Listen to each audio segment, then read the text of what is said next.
Bullies mocked me for joining their game club. They didn't know my dad designed it.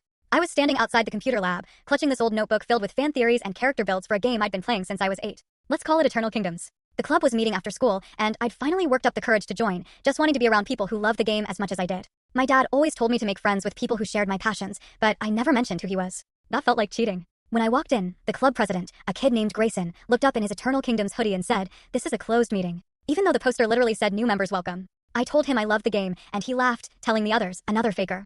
Probably just watched a few YouTube videos and thinks he knows something.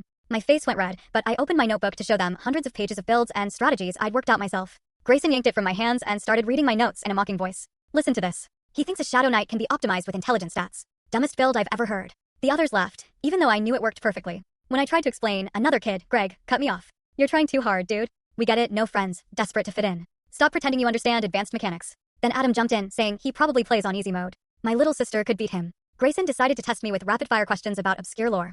I answered them all correctly, but instead of being impressed, he got angrier. "You just memorized the wiki. Anyone can do that. You sound like some autistic robot." Greg laughed, pointing out how I avoided eye contact. Then Adam sneered at my stomach, saying, "No wonder you play all day. Too fat to do anything else." The insults piled on. Grayson mimicked me in a whiny voice. "I just want friends. Please like me." Greg pretended to act out me talking to a girl, ending with, "Want to see my Eternal Kingdoms collection?" Then Grayson dumped my backpack on the floor, kicking my inhaler across the room while I scrambled after it. Adam even stole my lunch money, calling it a membership fee. When I tried to leave, Greg blocked the door. Grayson started ripping pages from my notebook, saying, "Each page is worth $1. How much you got?" When I reached for it, Adam shoved me hard into a desk, knocking the wind out of me. Grayson then typed a message on the club's group chat, projecting it onto the wall. "Warning, weird fat kid trying to infiltrate the club. Probably a pedo. Do not interact." He even snapped a photo of me on the ground to go with it. "Now everyone knows. You're banned from anything related to Eternal Kingdoms at this school." He smirked. "My brother works at the game company. I could get you IP banned from the game itself." That night, I told my dad everything. Showed him my torn notebook, the bruises on my ribs. I'd never seen his face so dark. He just said, "We're going to take care of this."